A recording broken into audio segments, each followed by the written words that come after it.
Welcome to Luca is a Billionaire, where the only thing I invest in is your answers.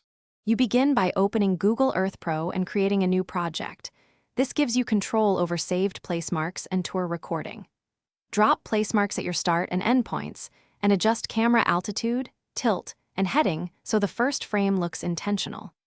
Once set, check the time of day and sky settings for consistent lighting, and make sure the 3D buildings layer is on if you need realistic context. Now you're ready to record the first short segment. Hit the Record Tour button and move the camera deliberately. Pan, zoom, and tilt with small, steady inputs so Google Earth interpolates smoothly between frames. You can add intermediate place marks while recording to force the path. This prevents abrupt jumps and controls easing. If a move feels wrong, pause and re-record that segment, then save iterations so you can revert. Once done recording segments, trim them in the tour editor to tighten timing, and preview playback to evaluate. When your tour plays well, choose File, Save Movie, and pick resolution, format, and frame rate. Higher resolution needs more rendering time. Export a short test clip first, then export the full fly-through once satisfied.